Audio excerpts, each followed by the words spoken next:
pronto. Já está gravando. Então, assim, apresentando, né? Esse é o encontro do Xilomóvel com o Pavão Cultural, pelo CLAI.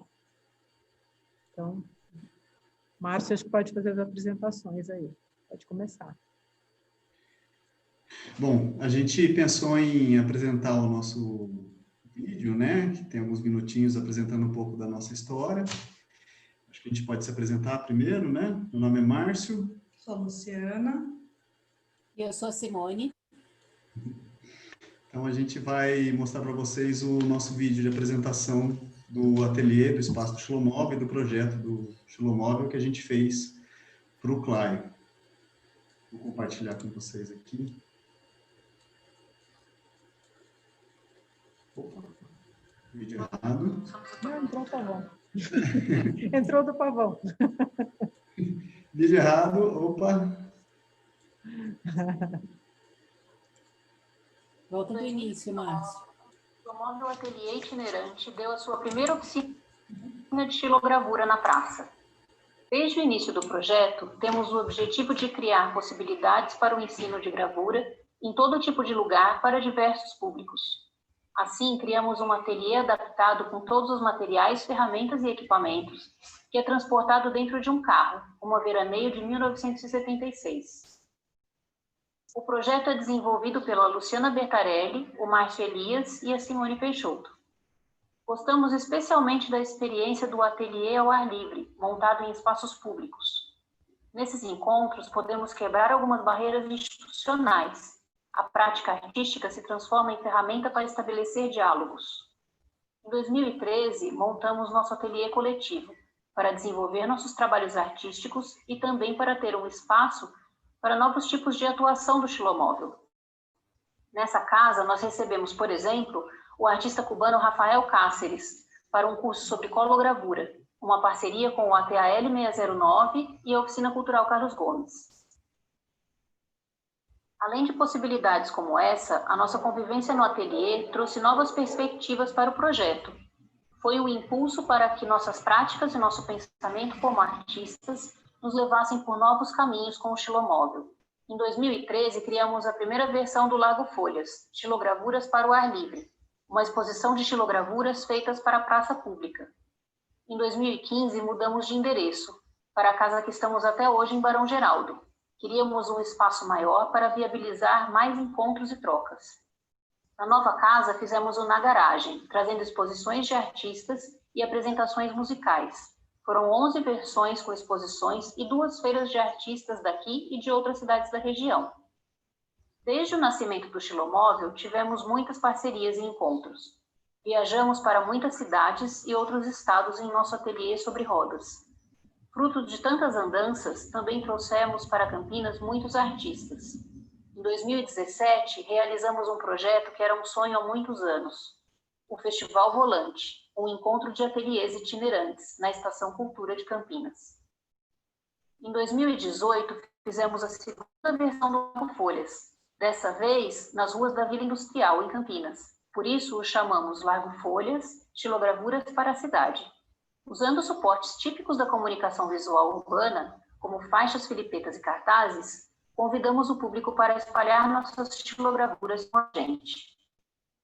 Hoje, estamos em um ateliê fixo, mas a itinerância ainda é uma grande vocação do Xilomóvel. Nesses 11 anos de história, já visitamos mais de 60 cidades, percorremos mais de 47 mil quilômetros e encontramos mais de 7 mil pessoas.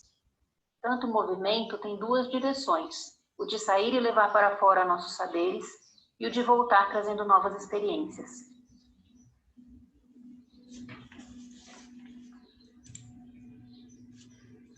É isso aí. Muito bom, muito bom. Esse, então, foi o Xilomóvel. Agora, acho que a gente pode passar o vídeo do Quai, né? Apresentar o Quai. O Pavão. Oh, desculpa, o Pavão. E depois a gente vai para as perguntas, é isso, né? Isso.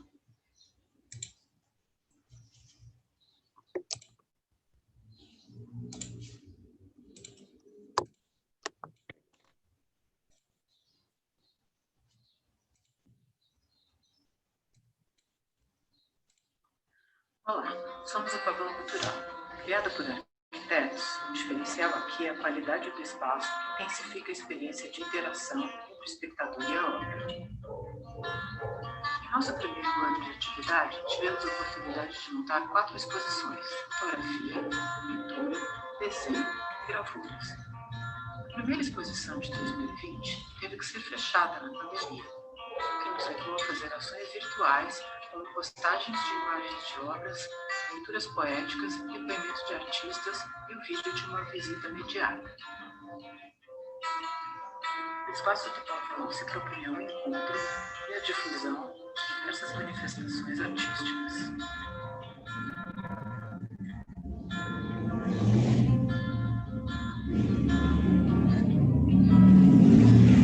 Realizamos ateliê aberto, conversa com o artista, visitas mediadas para jovens e crianças de escolas públicas, visitas acessíveis, oficinas de desenho de modelo livre e lames.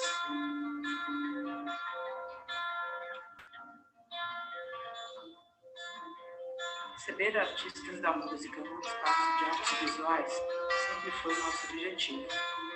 Fizemos concertos, apresentações de DJs e também oficinas de dança.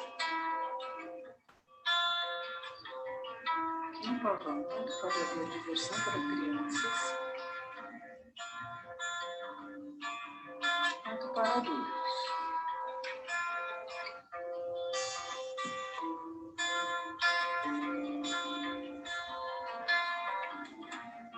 Mas aqui também tem trabalho sério, com palestras científicas, cursos de trabalho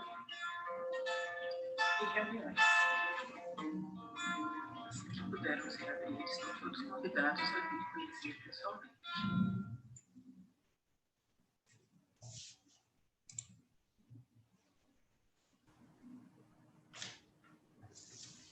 Então, Muito bem. eu sou a Parabéns. Tereza, Mário. nós somos arquitetos e nós somos os gestores aqui do Pavão Cultural.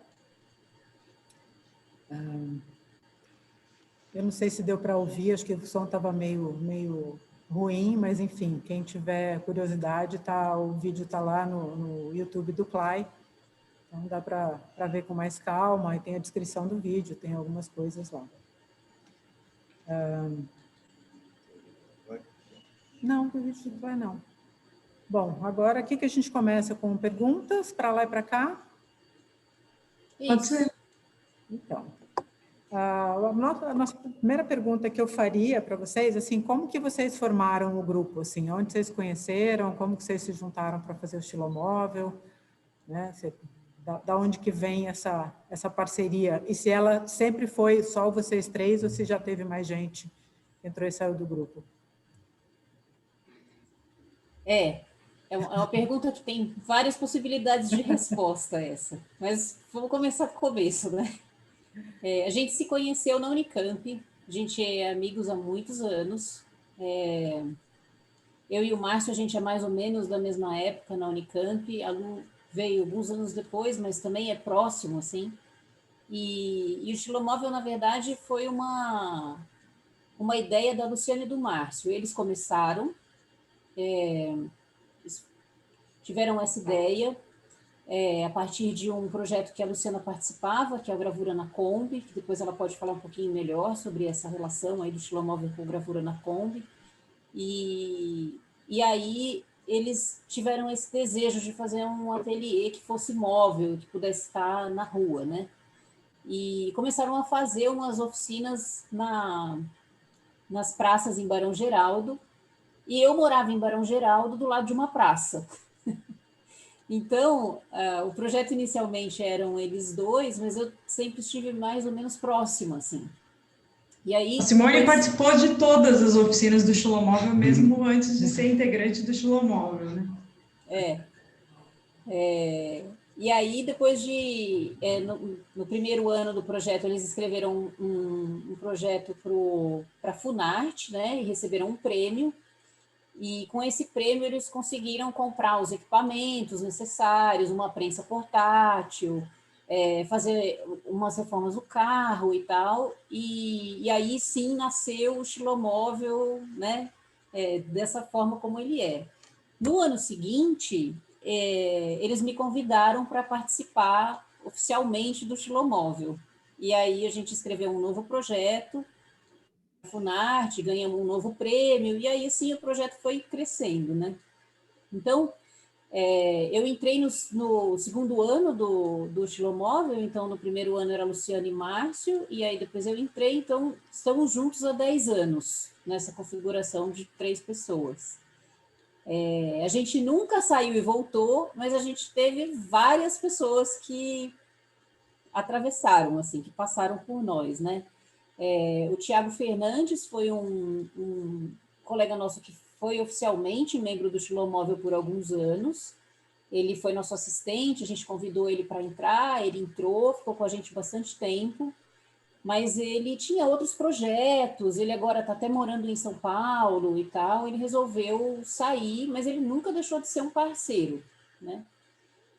E aí, assim, além do Tiago, que foi uma pessoa que esteve com a gente mesmo, a gente tem muitos outros parceiros, né? Então, a primeira pessoa que vem na cabeça é a Natália Gregorini, que hoje divide o ateliê com a gente. Então, assim, ela não é um membro do Xilomóvel, mas o ateliê do Xilomóvel é dividido com ela. Então, as coisas que a gente faz do Xilomóvel no ateliê, ela participa e ela, assim, tá com a gente em todos os momentos, assim, né? Participa das nossas reuniões, a gente planeja projetos juntos, ela é uma quase, assim, é difícil dizer que ela não é do Xilomóvel hoje em dia. E aí a gente tem outros muitos parceiros, né? Tem pessoas que com frequência, assim, que são mais recorrentes de desenvolver projetos junto com a gente. Então tem a Flávia Fábio, que dá oficinas de cologravura, a gente faz isso junto. A Lígia Minami, que trabalha com fotografia, cianotipia, e também é uma super parceira. E tem uma parceria com um outro projeto, que é a OCAN, que com a OCAN a gente tem uma proposta de trabalhar a estamparia, né? Então, é um projeto que está sempre com a gente também, a gente faz muitos trabalhos educativos com a OCAN, né? E aí tem um monte de gente que, assim, o pessoal lá de Londrina, do Grafatório, que já veio para cá várias vezes, e a gente já foi para lá, o Ateliê Nômade, que é de Leme, que foi, acho que tem uma inspiração no Xilomóvel, assim, e aí ele virou um grande parceiro, né? São amigos também.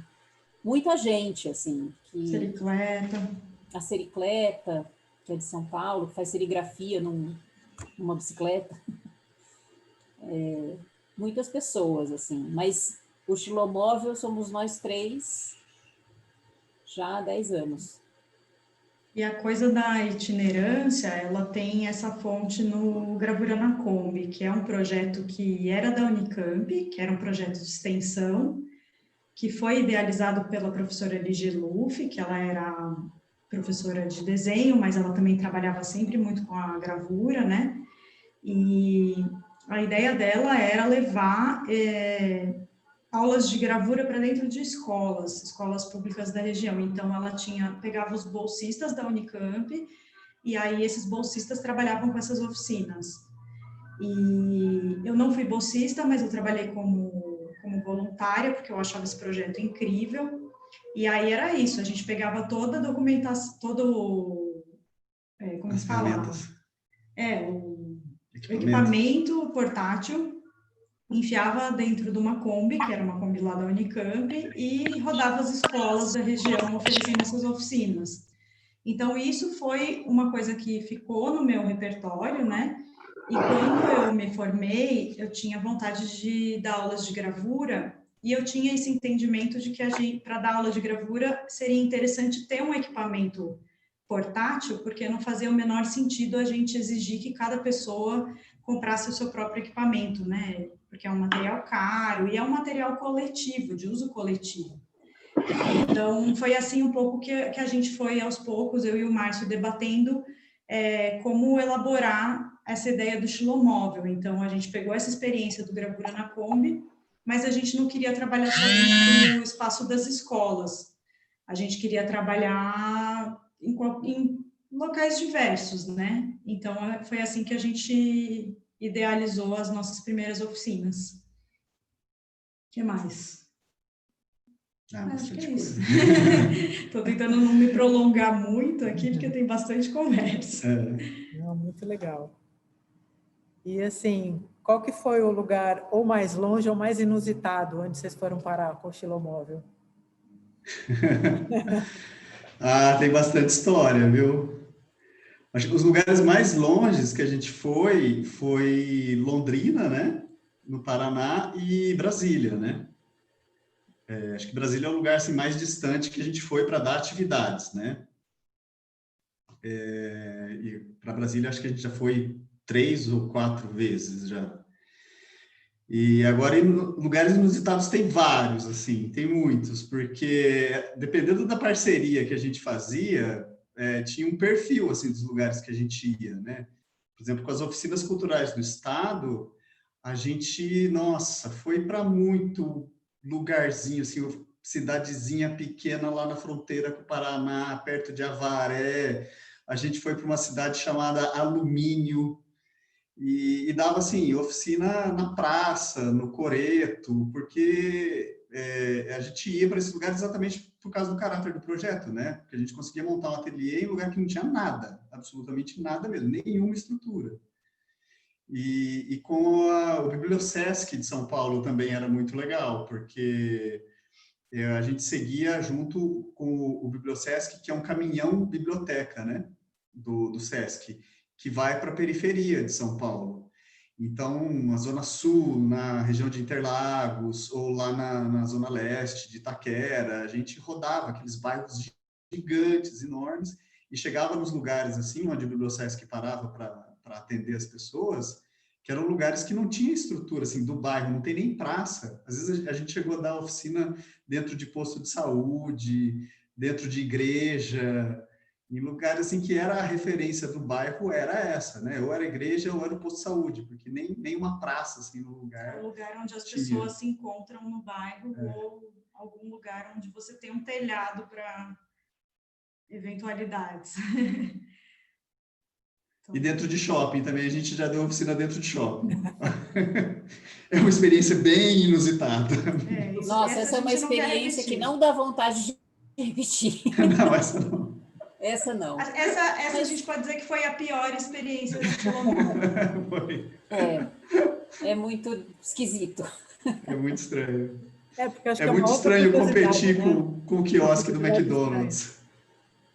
As pessoas não entendem muito o que a gente está fazendo lá, é muito deslocado, assim, da energia das pessoas, do que elas estão buscando, não faz o menor sentido, na verdade. A pessoa, assim, quando você está passeando na praça e você encontra um grupo de pessoas fazendo ali uma oficina, uma atividade e tal, você está na rua, você tem mais disponibilidade de sentar ali e fazer alguma coisa, mas quando você está no shopping, você está ali para outra coisa, né?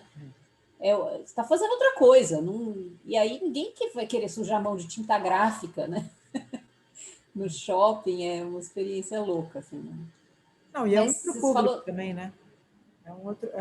Mas assim. A curiosidade outra, né? A curiosidade deve ser por um estranhamento e não por uma vontade de experimentar, né? Com certeza, a gente sentia um pouco isso, assim, que a gente estava um pouco sendo observado como se a gente fosse uma atração estática, assim, sabe? Tipo, coisa meio enjaulada, sei lá. Mas você falou da biblioteca e eu lembrei de uma coisa.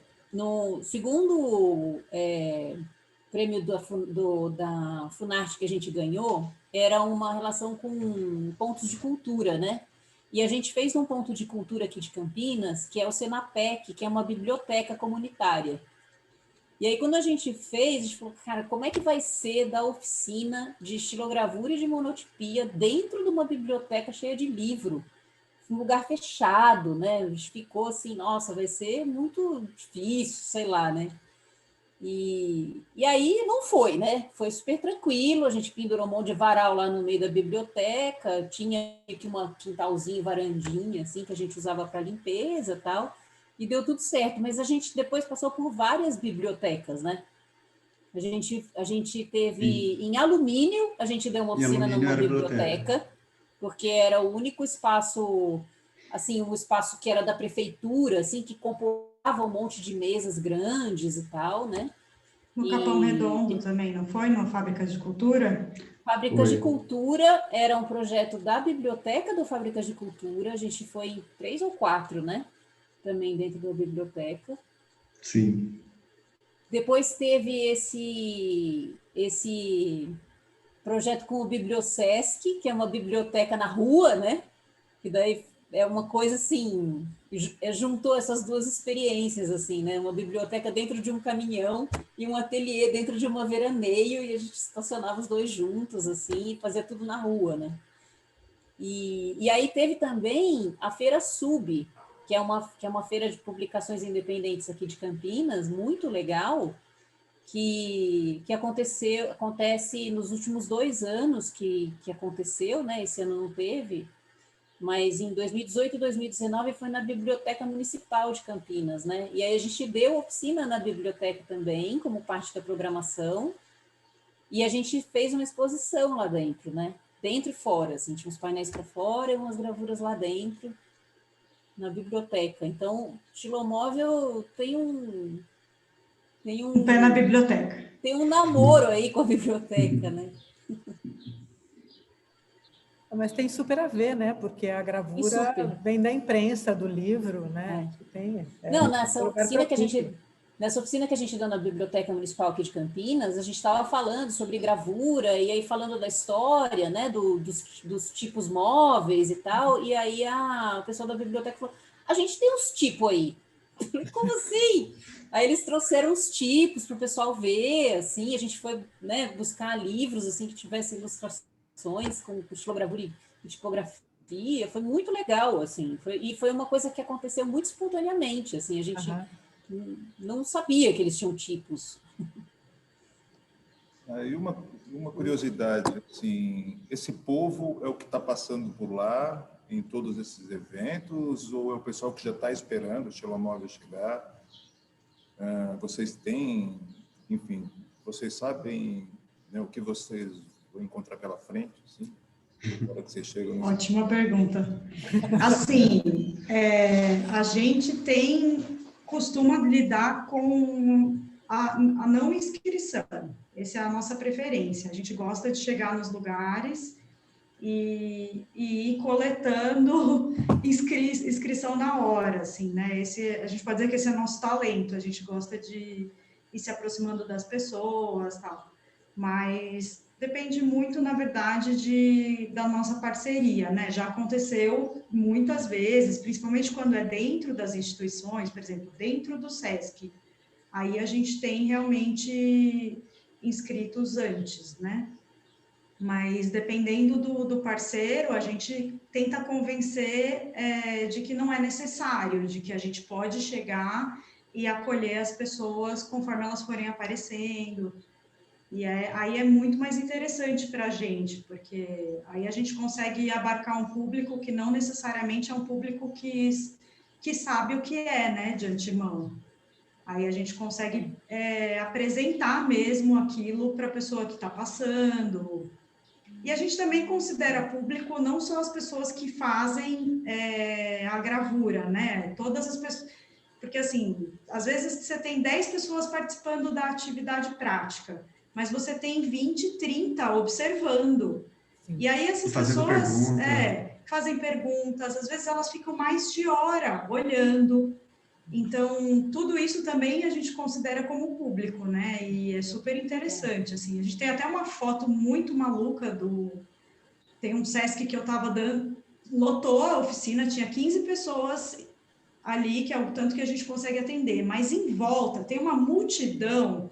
Eu acho que eu estou falando e tem umas 50 pessoas em volta de mim. E aí eu falei, gente, que loucura, tem uma demanda muito grande, assim, quanto mais a gente atender, mais pessoas vão se interessar, é isso que a gente acaba sentindo, assim.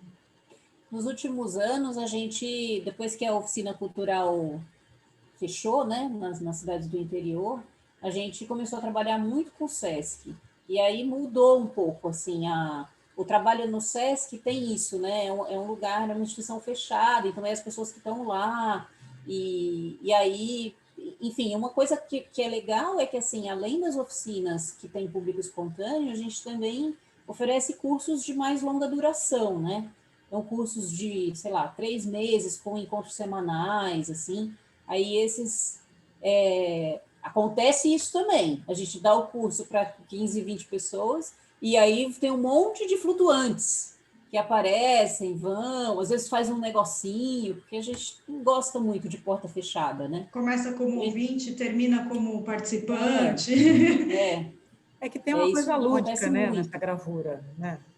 Tem uma coisa lúdica, acho que as pessoas têm vontade de experimentar. E a gente é tem uma coisa mesmo, desconhecida. Assim, a gente tem mesmo assim um desejo de tornar a coisa próxima, né? Acho que esse é o início do Xilomóvel, assim, vamos levar esse negócio que é muito legal, que a gente gosta muito, que a gente acha muito massa, para o maior número de pessoas. Então, essa coisa do acolhimento, assim, é uma coisa que tem muito a ver com o cerne do projeto, né? Então, mesmo quando são cursos mais longos, mais complexos, a gente sempre dá um jeito, assim, não, vem aí, tal, vai fazendo, começa no meio. É legal, sim. E Bom, nesse momento de pandemia, e aí quais são as perspectivas? Ai, nossa. Essa é a parte triste, né? Um dia de Papo cada sério. vez, né? Não vamos falar do futuro, um dia de cada vez. Estava tão bom falar do passado.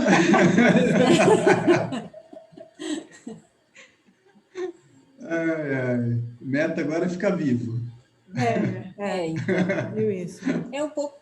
é um pouco isso, né? Assim, a gente tem essa vocação do encontro, né? Do coisa presencial, assim. Então, para a gente é bem difícil pensar numa coisa remota, sabe? Claro. Durante a pandemia, a gente teve muita dificuldade de transpor o trabalho que a gente faz para as mídias digitais, né? A gente chegou à conclusão de que isso não tinha a ver com o que é o Xilomóvel. Ainda que nós, individualmente, a gente até esteja dando aula, mas, assim, o Xilomóvel como grupo, ele não foi feito para ser virtual, ele foi feito para o encontro mesmo. E então o que a gente fez ao longo da pandemia foi tentar se adaptar, pensando em coisas que não descaracterizariam o projeto, tá certo falar assim, gente? Então a gente criou uma loja, a gente fez algumas coisas para o nosso canal do YouTube, que foram coisas que a gente achou que poderiam ajudar o projeto, mas sem descaracterizar o que a gente considera que é mais importante, né? E aí, para o futuro, a gente está, na verdade, a gente fez vários projetos, né? Escreveu alguns projetos, mas a grande maioria deles prevê o encontro com as pessoas, mas a grande maioria também foi feita para ser ao ar livre. Então, a gente, na verdade, não sabe muito como que vai ser, se esses projetos vão ser aprovados e se eles vão poder ser realizados, né? Quando eles vão poder ser realizados. E nem quando, Então, a gente está... né? A gente gostaria de poder ter as nossas atividades... A gente, na verdade, está dependendo muito da segurança mesmo, né? E aí, enquanto a gente não puder voltar com essas atividades, a gente vai tentar se adaptar ao que for possível, mas a gente também não está querendo transformar o Xilomóvel num projeto virtual, porque isso não faz sentido para a gente, assim. A gente não consegue ver o Xilomóvel dessa forma, sabe? É muito difícil para a gente. Ou seja, o artista assim, onde o povo está, né? Sim. Isso é muito importante. O povo agora está tudo na internet, mas a gente... Nessa caixinha, nesse escaninho aqui. Está todo mundo no Instagram. Mas assim, por outro lado, esse projeto, né, essa ideia da lojinha e a ideia do canal do YouTube era uma coisa que a gente já estava a fim de fazer há um tempo e que nunca dava tempo, porque a gente estava envolvido com outras coisas e tinha outras prioridades e tal. E aí também, eu acho que isso foi assim para todo mundo, né? Claro. A pandemia, o isolamento fez a gente, assim, olhar para coisas que a gente estava deixando para depois, assim, né? Então, assim, o canal do YouTube tem lá algumas coisas já, tem alguns vídeos que a gente já queria fazer uma coisa mais técnica, ensinando a fiação de goiva, tem entrevistas com outros artistas, e acho que isso é uma coisa que dá para fazer, entendeu? Que não é uma coisa que descaracteriza o Xilomóvel, é uma coisa que dá para levar junto, assim, e acho que vai ser legal, assim. E a loja também, né? Tem um lado muito interessante que a gente sempre teve um público virtual também, pessoas que se comunicam com a gente só através da internet porque moram no Nordeste, no Norte, em lugares que a gente não consegue ir porque a distância é muito grande e a gente não tem tempo para se deslocar, não por falta de vontade, porque a gente sempre quis, né? E aí a gente sempre recebeu muitos recados do tipo, quando vocês vêm para Florianópolis, quando vocês vêm para Fortaleza, e a gente não consegue. Então, de uma certa forma, essas coisas virtuais que a gente está fazendo também permitem que a gente se conecte um pouco com quem está mais distante, assim. Então, está sendo interessante também, né? De alguma forma. É uma oportunidade de vocês documentarem também o que vocês fazem, né? Sim, sim. Na hora que você deixa isso no YouTube, um tutorial ou o que seja, isso está lá documentado, é bem bacana. Com certeza. É uma coisa que normalmente no dia a dia a gente não faz, né? A gente Sim. não documenta nada, vai fazendo. A Maíra está dando um oi. Oi, Maíra. Bom, acho que é isso, né? Legal. Vamos passar a bola para vocês? Vamos. A Maíra tem uma pergunta, ó. Fala, Maíra. Pode fazer, Má. Oi, tô mutada ou não tô mutada? Estou me ouvindo? Tá dando para ouvir. Oh, meu Deus, vamos lá. Achei que eu estava mutada, estava digitando aqui. Eu não sei se vocês já falaram isso, tá? Enfim, mas vocês estavam falando... Na hora que eu entrei, vocês estavam falando da dificuldade de fazer as coisas... continuar com as atividades do Xilomóvel, transpor para o virtual e tal. E vocês, assim, desculpa se é uma provocação, se parece uma provocação, mas assim, é só um pensamento, não é uma provocação. Vocês já pensaram em, sei lá, pegar o Xilomóvel é móvel, certo? Parar numa praça, fazer uma oficina para pessoas limitadas, todo mundo com máscara, mesa grande, distanciamento social, equipamento individual, sei lá. Passou pela cabeça de vocês isso de alguma forma ou é tipo impossível?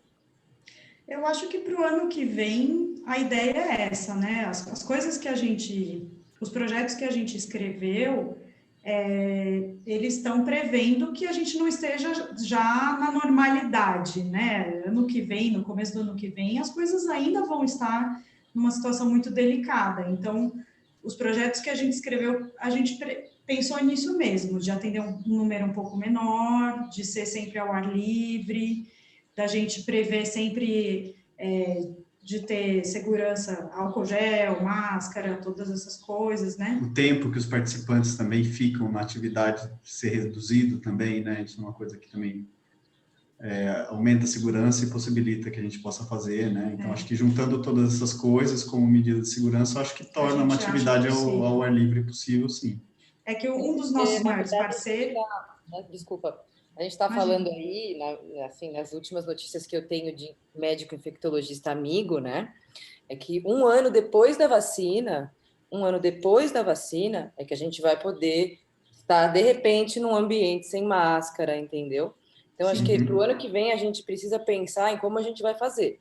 Porque a gente está fazendo, né? Eu acho, essa é a minha opinião. Para o ano que vem a gente precisa ver como dá. Porque não dá, simplesmente, né? Mas o que dá?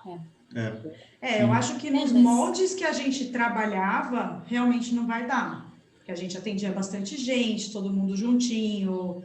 Então, a gente realmente vai ter que atender um número menor de pessoas, né? Outra questão é, assim, parceiros que a gente tinha, como o SESC, estão sem atividades até tempo indeterminado, né? Então, a gente também tem essa questão, assim, de ter menos parceiros para poder para poder realizar as atividades. Mas eu acho viável, sim, acho bem possível.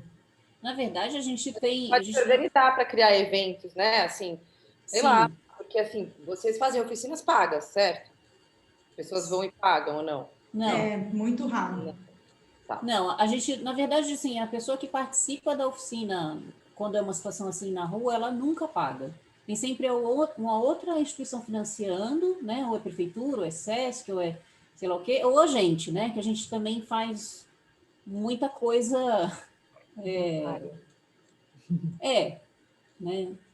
Então, tem isso. Mas tem uma coisa sobre isso que é o seguinte, a gente tem planos e a gente, na verdade, tem até um compromisso de fazer, porque uma das coisas que a gente fez na pandemia foi criar um projeto de financiamento coletivo, né? Uma assinatura lá pelo Benfeitoria e tal. E a nossa contrapartida é uma contrapartida social.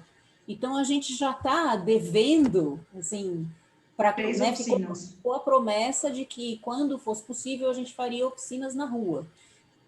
A gente então já tem 3 oficinas para fazer. Né? Então, é assim que a gente sentir um pouco mais de segurança e tal, e tiver tudo bem, porque, assim, tem muita gente já na rua, né? Tem muita gente já em bar e tal, mas não sei se ainda é o momento de estar tão tranquilo, né? A gente não sente isso ainda, assim, mas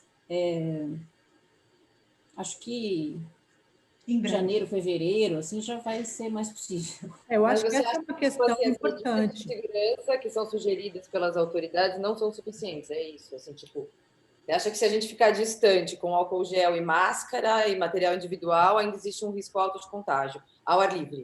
Não, acho que não. Acho que se fosse possível isso, eu acho que não, mas a gente precisa ver se é possível um distanciamento mesmo, porque a gente está trabalhando com ferramenta, então a pessoa tem que ver de pertinho, tem uma coisa de um contato, assim, sabe? Não, e tem o comportamento das pessoas, que você não sabe como as pessoas vão se comportar, né? Você coloca lá uma tipo de uma regra, mas a gente sabe que tem as pessoas que, de repente, não vão, o cara vai tirar máscara, o cara vai chegar muito perto de você, e algumas pessoas se incomodam, então acho que a gente está lidando hoje com um comportamento bem diverso na sociedade. Tem gente morrendo de medo e tem gente que não está nem aí. Você pode ter na mesma mesa esses 2 tipos de pessoa e uma entrar em pânico e o outro não está nem aí. Sim, mas eu acho que a maioria das pessoas, não sei a maioria, não sei dizer, mas talvez a maioria das pessoas que circulam no nosso sistema, pequeno sistema das artes, eu acho que tem uma certa consciência. Dentro de um grupo pequeno, a gente consegue controlar, sabe? Eu acho que a gente, sei lá, precisa ser otimista, assim, no sentido de ser positivo, de ver, assim, como é possível, né? Assim, e tentar perceber isso, né? Se um grupo grande desse tamanho não dá para controlar, um grupo pequeno dá para controlar, enfim, não dá para chegar pertinho, não dá para olhar pertinho, ou você vai estar usando luva, sei lá, né? Eu acho que a gente... porque, imagina, gente, é mais um ano inteiro, né? Mais um ano inteiro, não sei. Assim, não, mas acho que não vai precisar um ano inteiro, não. Acho que na verdade, o que a gente precisa é... A nossa decisão foi não retomar para fazer até oficina dezembro, na rua, acho né? que não. Para fazer oficina na rua, para você poder ficar sem máscara no ambiente fechado. Com máscara. Vai rolar, né? Então, pro ano que vem, isso não. Precisa de propostas, de ideias. Acho que a gente precisa conversar entre a gente sobre isso, sabe? Você acha estratégias, né? Acha, sabe? E a gente tentar chegar, talvez, em alguns, não sei, umas diretrizes, talvez, que a gente possa pensar para atividades de artes visuais. Não sei. Como a gente trabalha com ferramentas perigosas na rua, com pessoas que às vezes não têm essa prática, né? A gente tem um monte de procedimentos, assim, de como que a gente fala, como que a gente aborda a pessoa, como que a gente mostra para ela que isso é uma coisa muito séria, que ela pode cortar um tendão, né? Sem ser muito dramático, mas sendo, assim. Então, eu acho que é uma coisa de criar uma estratégia sobre isso também, entendeu? Você pode estar confortável de ficar sem máscara, mas o coleguinha do seu lado não está. E aí... Não pode sem máscara. Máscara é expulso, chute na bunda, como assim? Estou falando, assim, formas de abordar o público, né? Estratégias pedagógicas para tornar a experiência segura para todo mundo. Acho que dá para fazer isso, mas acho que a gente vai ter que sentar junto para conversar, né? Mas sim, a gente está super afim. A gente está aguentando mais ficar dentro de casa. Todos nós, né? Desculpa, gente, interrompi super. Imagina. Vamos correr, então, Tereza, eu gostaria que vocês se apresentassem brevemente, contando um pouco da trajetória de vocês, assim, individualmente, e como que vocês chegaram no Pavão. Acho que podia começar por aí, né? Pode ser. Então, onde que veio essa ideia?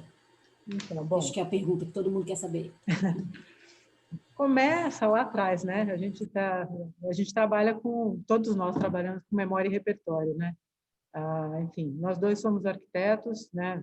A gente vem de São Paulo, a gente não estudou junto, eu estudei na FAUSP, o Mário na Belas Artes, mas nós somos contemporâneos, e a gente teve o privilégio de fazer faculdade e viver em São Paulo nos anos 80, né? Que tinha toda aquela coisa da promessa de redemocratização, uma baixo-caretice. Então, assim, tanto a USP, quanto o São Paulo, quanto os meios das artes, de música, de artes visuais e tal, era uma coisa super estimulante, né? A gente tinha aquela coisa, vários professores nossos eram artistas visuais. Eu tive aula com a Renina Katz, com a Dileia Toscano, com o Maurício Nogueira Lima, vários gravadores, né? E eram pessoas que estavam, acho que todo mundo tinha um pouco essa vontade de estar junto. E a FAUSP, na época, acho que ela ainda é a única escola que tem portas abertas, não tem porta, a FAUSP. Então, assim, todos os movimentos estudantil, todos os eventos que tinham para acontecer, aconteciam lá porque é uma escola que não tem porta. Então, podia ser de noite, de manhã, fim de semana, as coisas aconteciam lá. Então, isso foi uma vivência super bacana, né? E, assim, a gente se conheceu no fim da faculdade, mas a gente teve histórias bem parecidas, que alguns professores eram comuns, e, enfim, depois, assim, a vivência que a gente tinha de São Paulo, que a gente já conversou com eles, assim, de invernissagem dos nossos professores. Então, assim, a gente ia às galerias de arte que estavam abrindo, lugares que misturavam um pouco as artes, que é uma coisa que veio para a gente agora no Pavão, que, assim, os lugares do Bexiga, Carbono 14, Madame Satã, Radar Tantan, eram lugares que tinham em São Paulo que tinham uma vibe que misturava isso, assim, os artistas, os músicos e tal. E, bom, depois a gente virou adulto, uma época, né? A gente saiu para trabalhar, parou da farra, vamos trabalhar com arquitetura, né?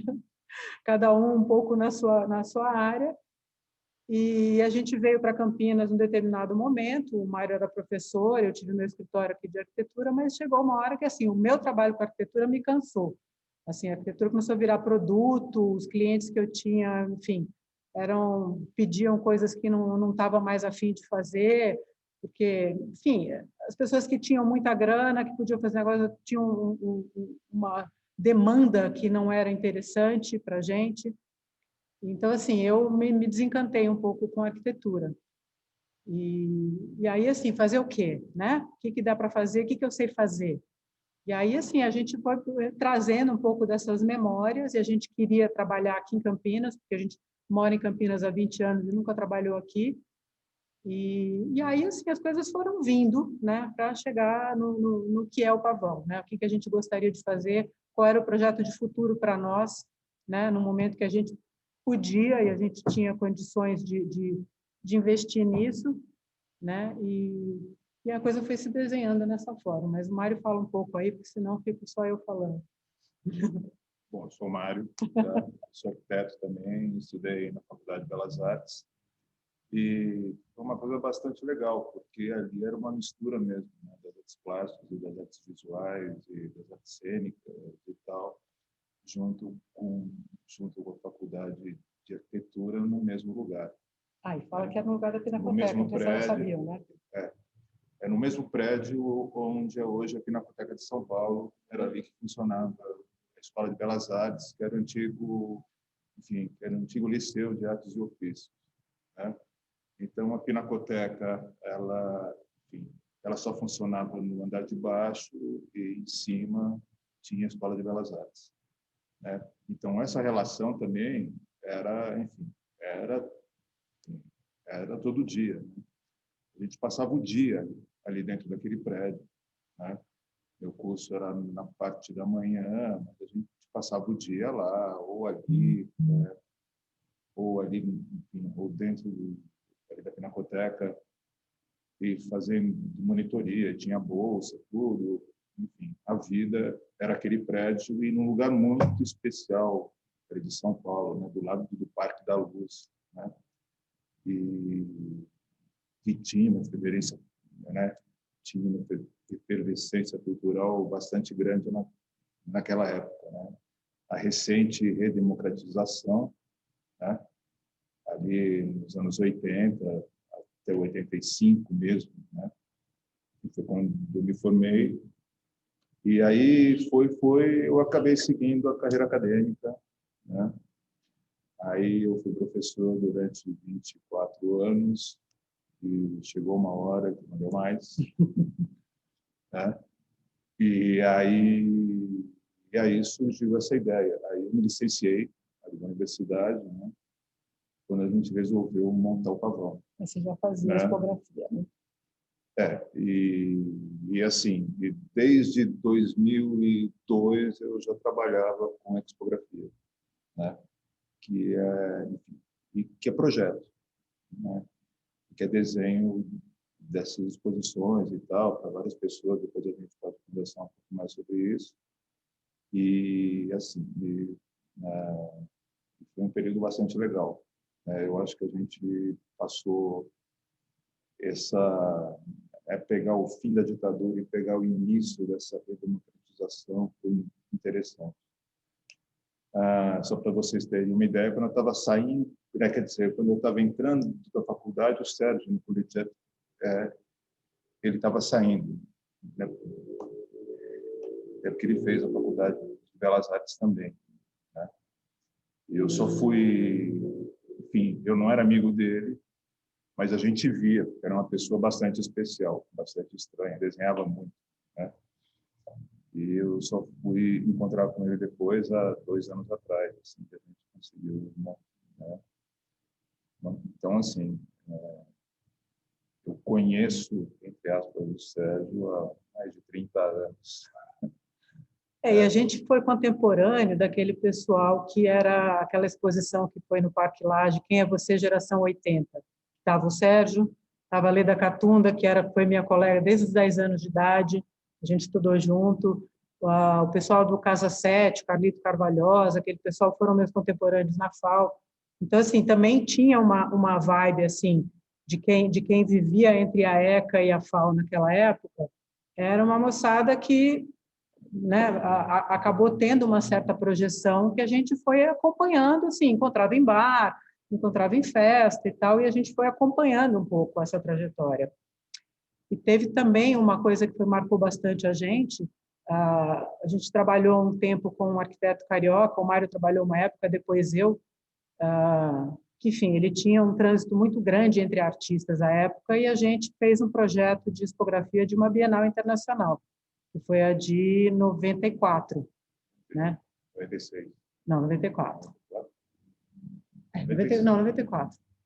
E aí, assim, foi uma super experiência, porque, sei lá, era a curadoria do Nelson Aguilar, tinha, sei lá, 300 artistas, o cara ia aceitando todo mundo, ele convidou um monte de gente, ia aceitando, o pavilhão estava lotado, não cabia mais nada, mas ele continuava aceitando. A gente teve que projetar um pavilhão anexo no estacionamento, que era um inflado, né, para botar mais não sei quantas salas lá. E foi uma experiência super bacana, porque eram artistas internacionais que você via de, sei lá, muito internet também, né? A gente ficava sabendo quando o cara chegava, né?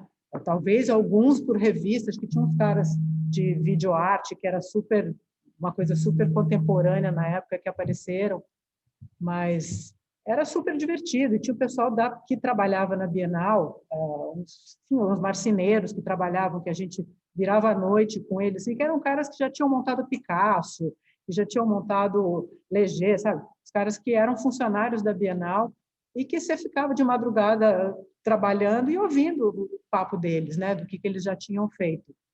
Isso foi bem legal e foi marcante assim, para a gente, né? De quando a gente resolveu, o que nós vamos fazer da vida? Vamos fazer um espaço de arte para a gente? Vamos. O que a gente tem de repertório? Aí você vai lá, traz na memória e traz um bocado de coisa, né? Então, assim, o Pavão hoje é um pouco uma salada das vivências que a gente já teve e, assim, tira o que a gente não gosta e vamos tentar fazer só o que a gente gosta, né? Bom, a gente tem uma pergunta aqui para vocês que continua essa conversa totalmente, assim, que é o seguinte: partindo dessa experiência de vocês, que são as coisas que são importantes para vocês quando vocês montam uma exposição hoje? Com o que vocês se preocupam quando vocês estão montando uma exposição no Pavão? Muita coisa. Não só no Pavão, né? Aqui é um pouco, enfim, é um pouco mais assim tranquilo, porque a gente tem uma autonomia, dizer assim, né? Mas acho que para montar qualquer exposição a gente precisa ter um projeto, né? Ou seja, para quem é, o que vai ser exposto, né? Geralmente a gente tem a figura de um curador, que é como se fosse o nosso cliente. Assim. É o cara que define mais ou menos quais são as diretrizes para a gente montar a exposição, para a gente fazer o projeto discográfico e tal, né? Aqui no Pavão é mais fácil. A gente, enfim, acho que a maioria das exposições aqui nós fomos os curadores. Então, ou a gente convidou o curador que a gente quis. Ou a gente convidou o curador que a gente quis, que também também essa relação fica muito mais assim fácil. Mas eu nunca tive nenhum problema com a curadoria de nenhuma exposição que eu já tenha montado, né? Essa relação ela sempre foi bastante legal. E acho que um projeto discográfico ele é que nem qualquer outro projeto. A gente tem que se preocupar, né, com as mesmas coisas. A gente tem um cliente, que no caso somos nós ou é o curador. A gente tem as obras a serem expostas, que é como se fosse aquelas pessoinhas que iriam habitar o espaço que a gente está projetando, né? Eu sempre, quando visito as exposições, assim, eu costumo olhar, não, lógico que não só as obras, mas também como elas são montadas e como elas são expostas, né? Tem exposição que te convida para você entrar, que você chega e você fala, nossa, que exposição legal, sem ter visto nenhuma obra, né? Então, essa, eu acho que é uma preocupação bastante grande, né? Como é que a gente convida esse público aí para entrar num lugar para, né, enfim, para ver coisas que eles nunca tinham visto antes, ou seja, nem todo frequentador ali de museu ou de galeria é ligado à arte, né? Quer dizer, como é que a gente atrai esse outro público, fazendo eles pegarem gosto por aquilo que eles estão vendo? Acho que essa é uma preocupação bastante importante que a gente tem que ter, né? E depois de conversar com essas obras também, né? Ou seja, acho que tem o suporte, né? A gente olhar para cada obra e a gente entender como é que elas poderiam serem expostas e que essa montagem fosse o mais imperceptível possível, né? A gente não concorresse também com as obras na hora que a gente monta e na hora que a gente expõe. Eu queria fazer só mais uma observaçãozinha nesse ponto, que, assim, até porque eu fiz um curso aí na pandemia sobre tipografia, e aí eu acabei conhecendo um livro, que é um livro relativamente antigo, e parece que ele está fora de catálogo, chama The Power of Display. E ele conta uma história da tipografia no século XX, e, assim, é muito interessante como ele mostra o quanto que a tipografia pode mostrar obras de formas diferentes, né? Que é uma coisa que às vezes as pessoas só dão valor ao quadro que está lá, mas assim, tem muita coisa, e aí, lembrando disso de algumas exposições que a gente já viu, realmente faz muita diferença, né? Não é simplesmente você botar um quadro numa parede branca é diferente do que você botar o mesmo quadro numa parede vermelha ou num texto maior, ou como é que você conta aquela história, que normalmente, sei lá, é o curador ou é, enfim, o promotor que está dando, mas, assim, a expografia ela tem um papel importante em como conta essa história e qual obra você valoriza e qual não, né? Qual é a primeira obra? Qual é a obra que você põe na cara, que vai chamar a pessoa, né? É a obra que você mais gosta, ou é a mais impactante, ou, né? Muitas vezes a gente tem que discutir isso com o curador. O cara falou, a obra mais importante é tal que é a mais cara. Mas, putz, né? Vamos conversar. Será que é essa que é a melhor, é o melhor convite ou não é? Você tem, normalmente, as exposições que a gente tem feito na CPFL, que o Mário tem montado, sempre tem um pouco essa discussão. Não é um super espaço, mas, assim, você vê o conjunto lá no espaço CPFL quando você chega, mas tem um convite da primeira obra, né? O que você quer mostrar, né? Qual é o impacto, né? E, assim, qual é... Todo mundo fala, o cubo branco, né? Todo mundo quer expor numa parede branca, mas, né? Será? Eu me lembro, assim, uma exposição que a gente viu junto, muitos anos, assim, quando eu morei na Europa, assim, era um museu que tem em Verona, como chama aquele? Do Carlo Scarpa. E aí, assim, tinha uma obra, era um museu, tem algumas obras interessantes, não são obras modernas, são obras clássicas, mas tinha uma última sala que tinha, enfim, alguns quadros acadêmicos, e o cara pintou o teto do mesmo azul que era o azul do céu daquela obra. Aquela sala era muito mais legal do que todas as outras. Porque você chegava, você via um quadro acadêmico, que ok, bonito, bem feito e tal, mas aquele teto azul da mesma cor do céu da obra, você falava, o cara matou a pau, era a sala mais bacana, né? Então, acho que tem alguns detalhes assim que são muito interessantes na expografia e que, assim, algumas exposições você fala, nossa, que demais, e outras você fala, os quadros realmente são ótimos, né? Não tem o que dizer, mas não é tão impactante. E, enfim, deixa eu achar o fio da meada de novo. Bom, e tem algumas preocupações também que são menos nobres, né? Por exemplo, você tem que saber qual é o ambiente que você está, qual é a infra que você tem, qual é a grana que você tem para poder fazer o projeto, montar essa exposição toda tal, e tentar tirar enfim, acho que o melhor partido. Isso é muito legal, porque isso faz com que a gente experimente muitas coisas e acaba adquirindo um repertório também para fazer qualquer coisa, né? É que nem consertar fusca, assim, você dá um alicate e um arame, eu faço uma exposição, né? Enfim, é a mesma coisa para consertar fusca. Então, e ter essa conversa com as obras também, né? Eu acho que aqui a gente teve 2 exemplos que foram muito legais, assim, que foi aquela exposição que era, enfim, que era de reproduções, né? Que o Márcio participou, tal. A Luciana também. Luciana também e tal, e foi muito legal que a gente tinha aqueles lambes aqui e tal. E aí, enfim, aí a exposição ela terminou e vai arrancar aqueles lambes, né? Pô, é muito difícil tirar. A gente fez um outro lambe branco por cima, com uma parede super legal, branca, né? E a gente vai colando super por cima. texturizada, né? O dia que a gente tiver que entregar o prédio e tirar esses lambes, vai ter que ser com uma marreta, porque porque vai ter uma camada desse tamanho de lambe, mas vamos pondo o lame em cima. Ela ficou, enfim, né? E ficou ali uma parede diferente. E nessa exposição agora, lá do Cândido, que a gente, enfim, né, que a gente teve ideia, enfim, de fazer, que o nome dela era Trama em Comum, né? Essa trama tem a ver com as lonas onde os artistas pintaram, e os panos onde os artistas bordaram e tal. E como o pano é uma coisa leve, a gente fez aqueles fios, né? E tem os saquinhos embaixo que são cheios de areia, né? É uma coisa que fica quase invisível, mas ela tem uma delicadeza que é super legal, né? Agora, para chegar nisso, a gente passou por vários testes, né? Como é que é prender no chão, como é que é sustentar, como é que esticar, qual é a linha que usar e tal, não sei o quê. A sorte é que a pandemia nos deu tempo para montar essa exposição e a gente pôde experimentar muito. Então, uma das preocupações que são menos nobres também, às vezes você tem um prazo, né? Você tem que montar uma exposição, né? Fazer todo esse projeto, montar tal em 15 dias, não dá para experimentar tanto, né?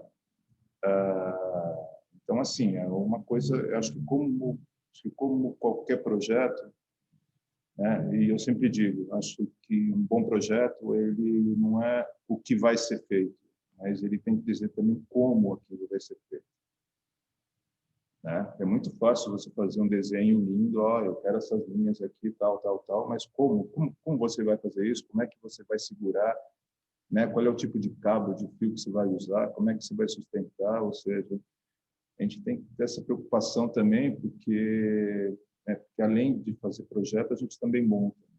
Então, uma coisa eu acho que é o projeto tipográfico e a outra é a montagem, né? E quando a gente faz as duas coisas, a gente sabe o quanto o montador sofre, né? Então, acho que a gente tem que ter essa consciência desse todo.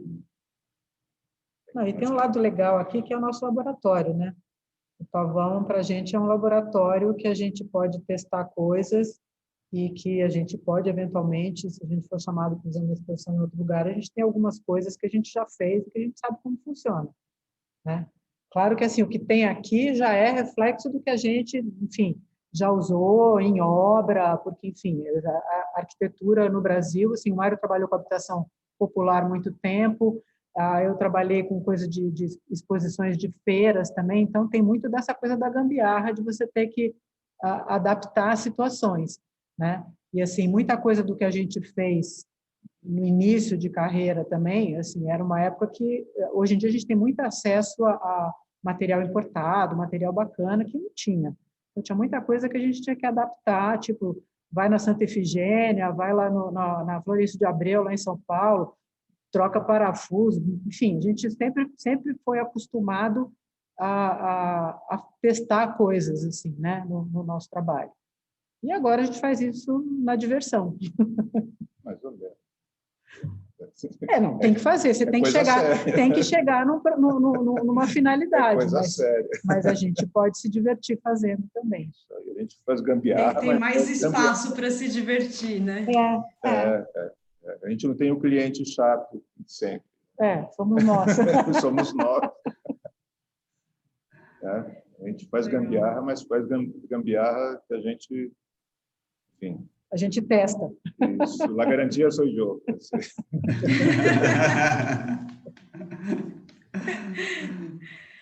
Eu ia fazer uma pergunta para vocês, que eu acho que tem algumas coisas que o Xilomóvel e o Pavão têm em comum, né? E uma delas é essa preocupação muito grande com o público, com ser um espaço aberto e ser convidativo e, enfim, de não ser um espaço... Quando a gente foi aí visitar vocês estavam falando que vocês não queriam que fosse uma galeria cubo branco, né? Então, aí eu queria pedir para vocês contarem um pouco sobre como que é o público de vocês. Não sei se dá para definir o que é o público, mas contar um pouco, assim, das peculiaridades desse público e se esse público daqui de Campinas, como que foi para vocês esse público, se vocês tiveram algum tipo de surpresa, se vocês tinham alguma expectativa, como que é isso para vocês? Eu acho que a expectativa a gente realmente não tinha, até porque como a gente, apesar de morar em Campinas há 20 anos, a gente nunca tinha trabalhado aqui. Então, assim, o que a gente conhece de Campinas é os lugares que a gente frequentava, né, aqui próximo. Então, era uma grande incógnita o público. Eu acho que ainda é, né? Mas tem algumas surpresas muito interessantes. Por exemplo, na sexta-feira agora, a gente teve uma gravação aqui do Anderson Kautzner, né?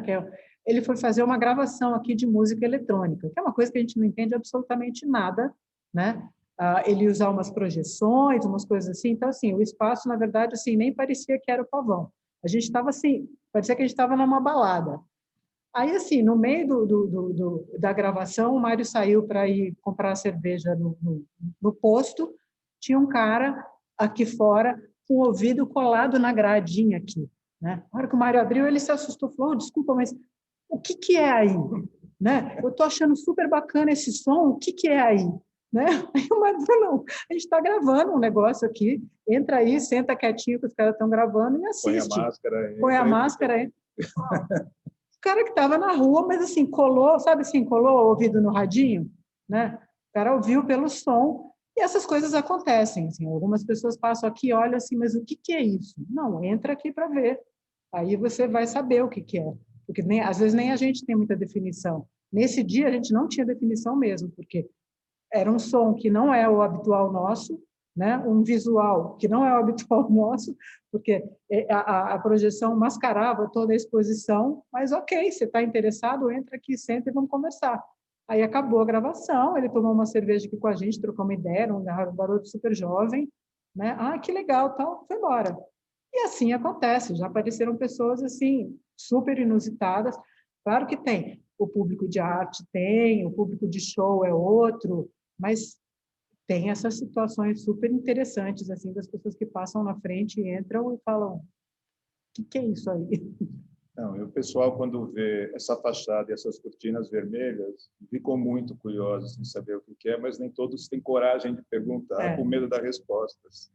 Né? Agora está mais tranquilo, mas no início era bizarro. Era bizarro.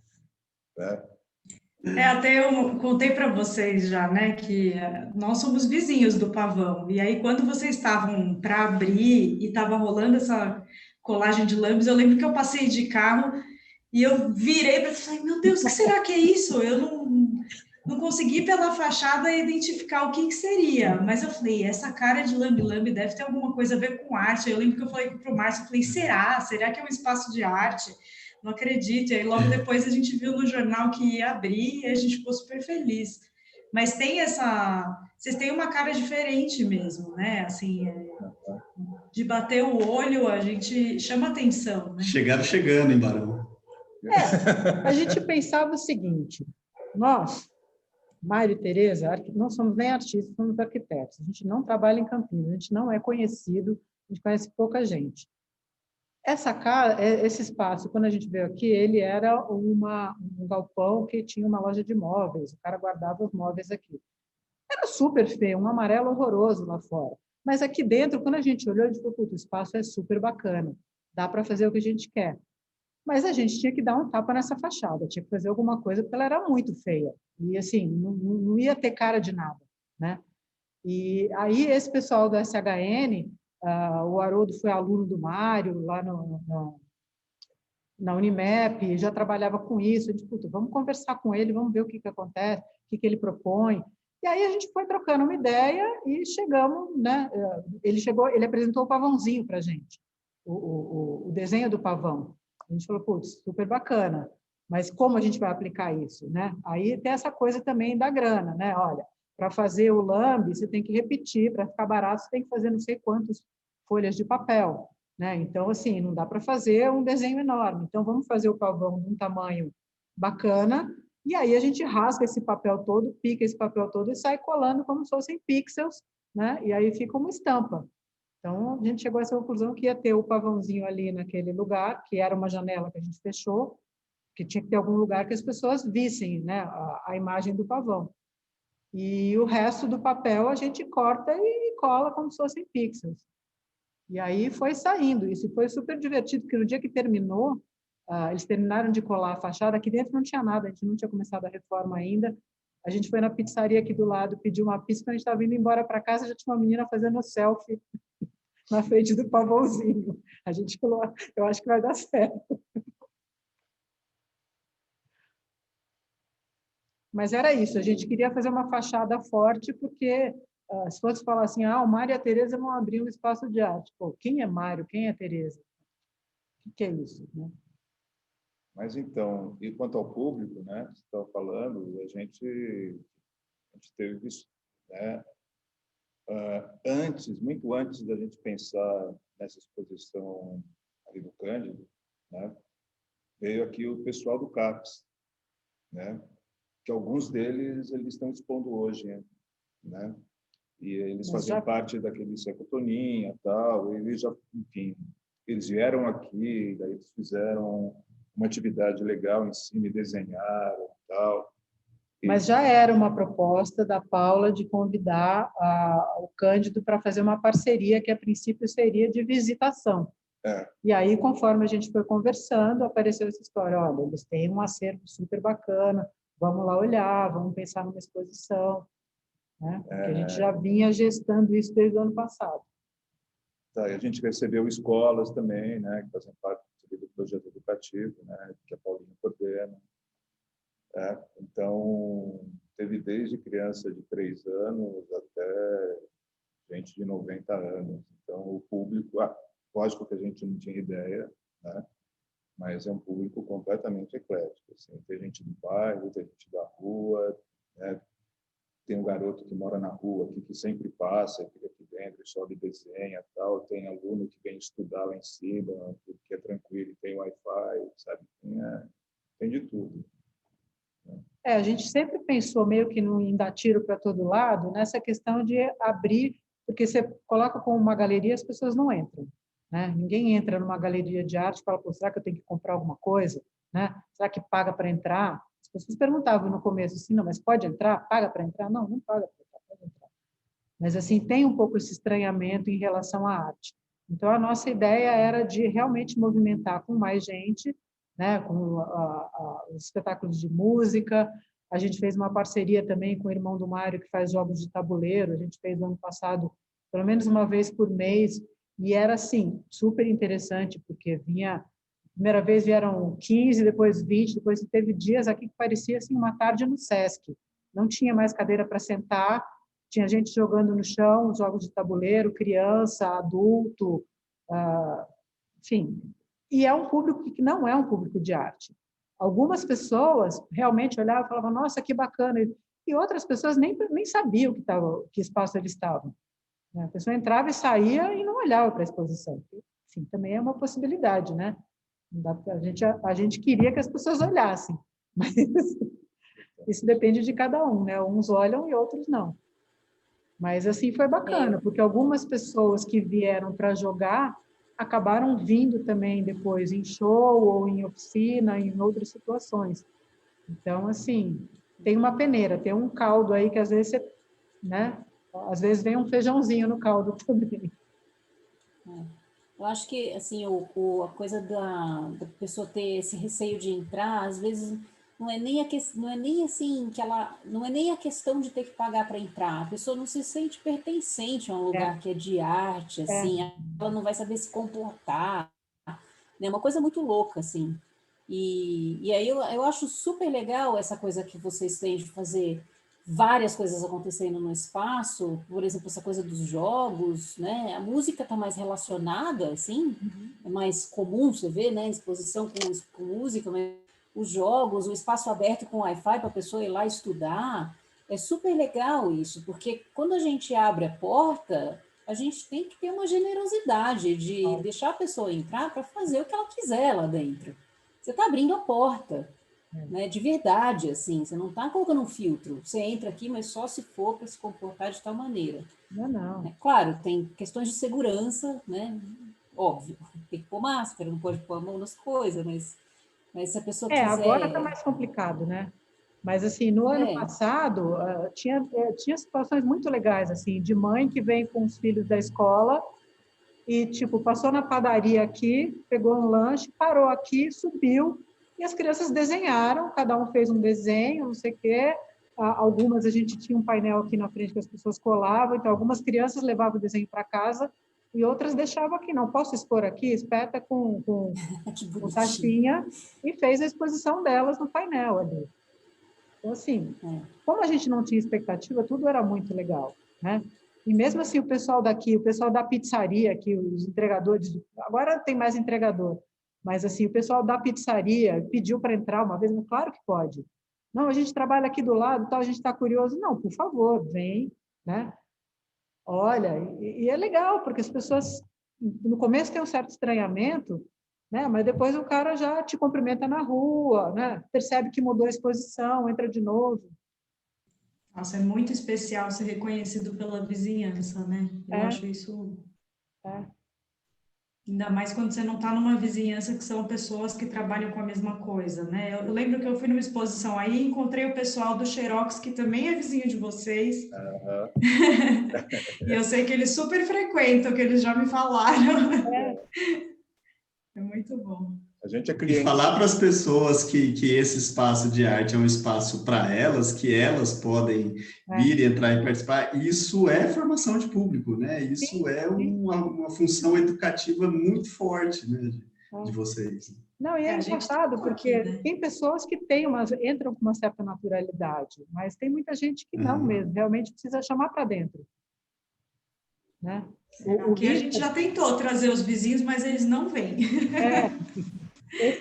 O Richard, que é um garoto que mora aqui na rua, que ele deve estar com 10 anos já, porque ele tinha 9 no ano passado. Ele, no começo, ele falou assim, o que é aí? Mas eu não venho aqui. Não, meu pai disse que eu não posso entrar. Não, você fala para o seu pai que você pode entrar, que a gente deixa, né?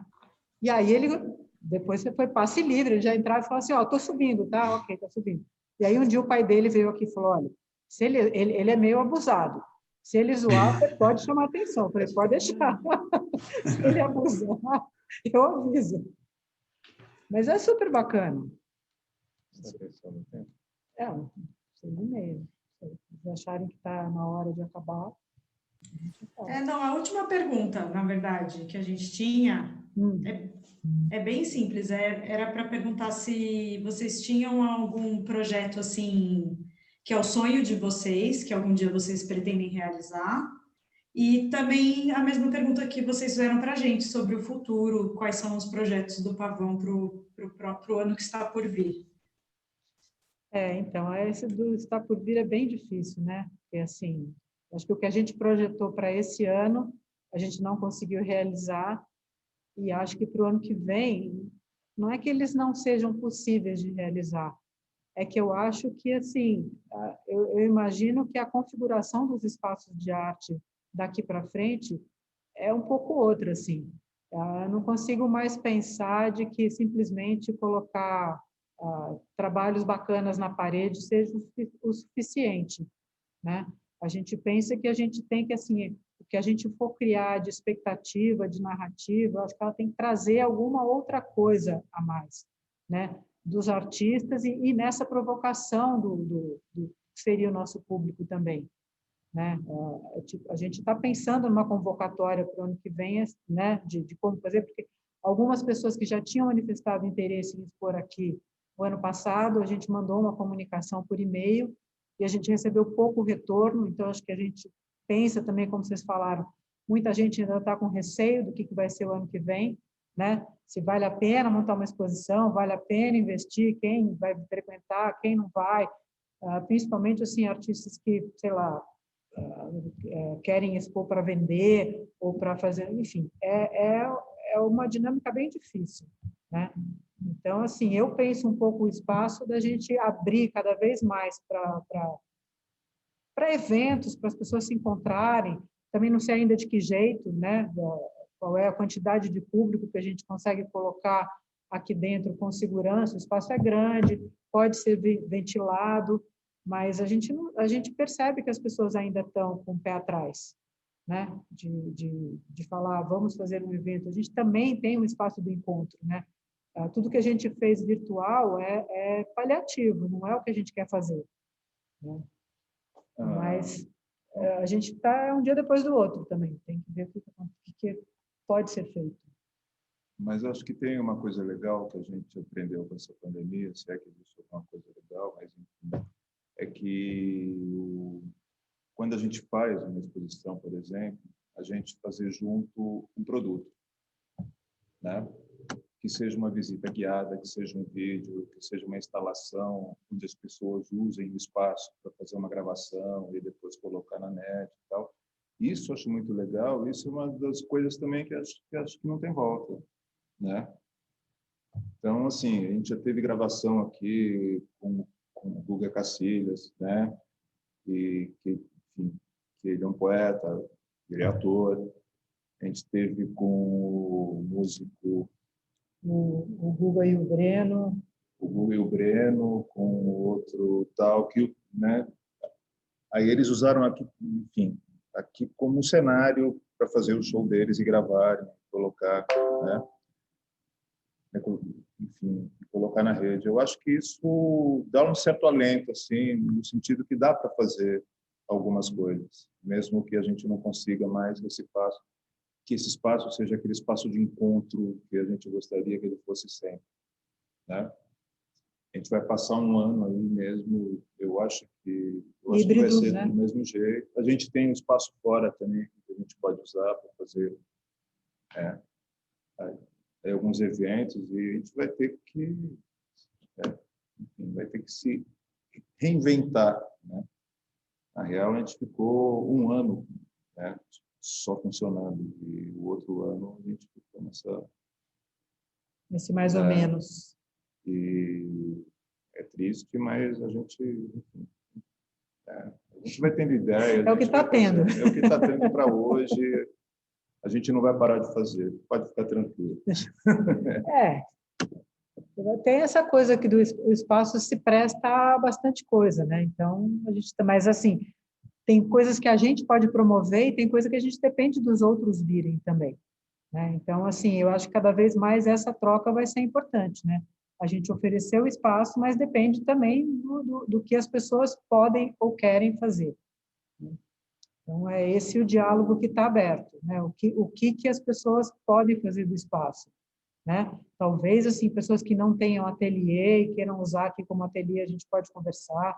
A gente nunca fez residência artística, a gente não sabe nem como funciona isso direito, mas, assim, é um espaço que vale para várias coisas. Então, a gente tem que abrir um pouco um diálogo com as pessoas, com os artistas, com quem pode dar palestra, quem pode dar oficina, quem perdeu o seu espaço de trabalho e que pode fazer um trabalho temporário aqui, né, para fazer esse giro de continuar tendo um uso bacana e um uso coletivo, enfim, para quem tiver nessa necessidade.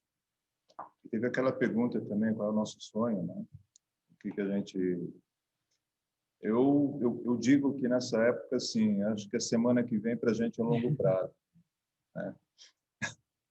O sonho é que a gente sobreviva mais um ano, né? E, sei lá... É doido como os nossos sonhos mudaram de um ano para o outro, né?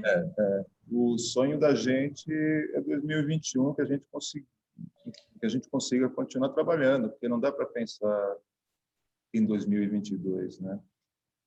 Mesmo porque, assim, uma coisa que eu esqueci de dizer, né? Quando eu acho que fez uma pergunta também, né? Como é que surgiu a ideia? Como é que começou, tal? 2018 a gente já viu que ia dar merda, né? E assim, umas ideias aqui do Pavão é que, enfim, é que a cultura ela fosse uma das células de resistência que a gente imaginava que o que vinha pela frente ia ser muito difícil e muito triste, assim como foi. Acho que até pior do que a gente pudesse imaginar antes.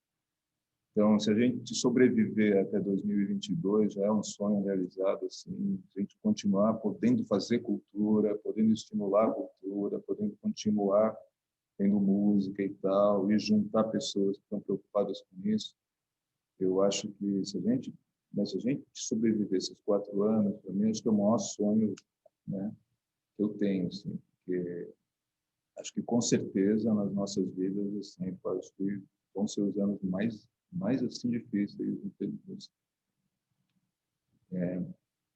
de cultura. Nem na época da ditadura e tal, a gente tinha uns lugares, tinha uma efervescência, tinha uma resistência, tinha lugares que a gente ia, tal, não sei o quê. E, né, a coisa estava muito represada há muito tempo, né? Tinha arte boa sendo produzida, agora a coisa acho que está mais triste, né? A gente conseguiu sair, né? Demos um basta e tal. Agora esses anos, quer dizer, depois da gente ter passado tudo aquilo no começo dos anos 80, ver que hoje está pior, né? é muito triste. Então, se a gente sobreviver até 2022, acho que já vai estar assim, uma maravilha. Mas é isso aí, como diz a Maíra, tem que olhar para frente. Estamos juntos, gente, né?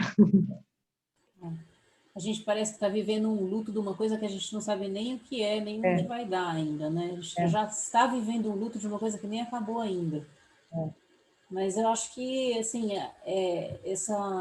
esse ano foi um ano que a gente não tem muito condição de saber como que a gente vai se reinventar, né, depois disso, assim, porque tem a questão emocional e tem a questão pragmática também, né? É o que a gente estava falando quando a Maíra perguntou sobre fazer oficinas. A gente vai ter que criar novas estratégias, né? Sim.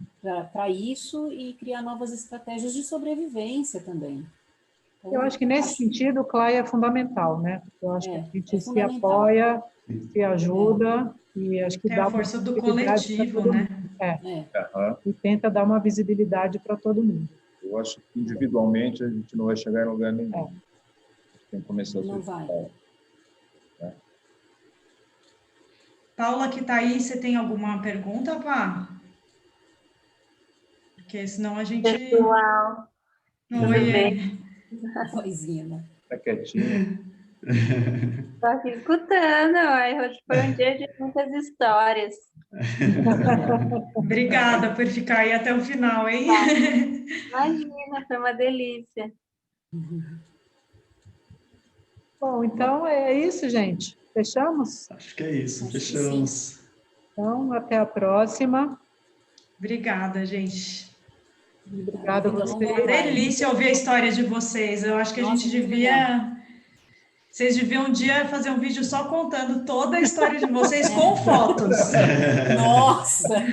Claro que a gente é da época da foto analógica, a gente não tem essa documentação que todo mundo tem hoje.